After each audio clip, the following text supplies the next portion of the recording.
আজিৰ কাৰ্যসূচীটো হ'ল যিটো নেকি আমাৰ ধুবুৰী আৰু শ্ৰীৰামপুৰ ফুলবাৰী যিটো 127B হাইৱে যিটো এলটমেণ্ট হৈছে, সেই এলটমেণ্টটো আমি প্ৰথমে আদৰণি জনাইছোঁ যাতে এই হাইৱেটো হওক।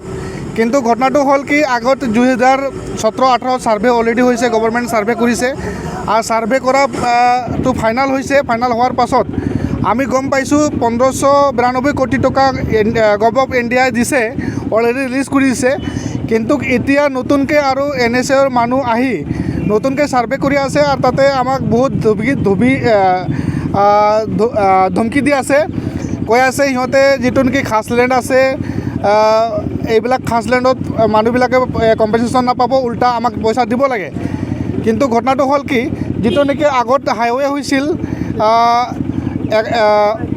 31C, এই হাইৱেত যেতিয়া চবকে কম্পেনচেশ্যন যদি দিছে, তো একে কেটেগৰী 127B যিটো হাইৱে হৈ আছে সেইটো একে কেটেগৰী, কিন্তু ইয়াত কম্পেনচেশ্যন কিয় নিদিব? গতিকে আমাৰ চৰকাৰৰ ওচৰত অনুৰোধ আছে যে যাতে যিমানবিলাক ঘৰ পৰিছে, যিমানবিলাক সম্পত্তি পৰিছে, সকলোৱে দোকান পোহাৰ যিমান আছে সকলোকে কম্পেনচেশ্যন দিব লাগে আৰু কামটো হওক আমি আশা কৰোঁ। আৰু শ্ৰীৰামপুৰ ৰাইজৰ আমাৰ আশা আছে যাতে এইটো সুকলমে যাতে কৰিব পাৰে, আমাৰ কোনো আপত্তি নাই। কিন্তু আমাৰ এটাই আপত্তি, যাতে যিটো নেকি যিবিলাক ঘৰ পৰিছে, যাৰ দোকান পৰিছে, চবকে কম্পেনচেশ্যনটো দিব লাগে। এনেইতো 22.5 মিটাৰকৈ লৈছে বথ ছাইডত। ইয়াতে শ্ৰীৰামপুৰ এৰিয়াত আপোনালোকৰ কিমান ফেমিলি আছে?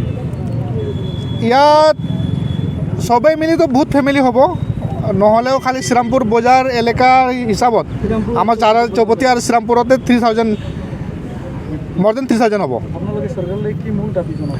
আমাৰ মূল দাবী, আমি যাতে কম্পেনচেশ্যনটো উচিত কম্পেনচেশ্যন যাতে পায় এজ পাৰ গভৰ্ণমেণ্ট গাইডলাইন হিচাপত, আৰু চবেই পাব লাগে, ইয়াতে কোনো যাতে বাদ নপৰে।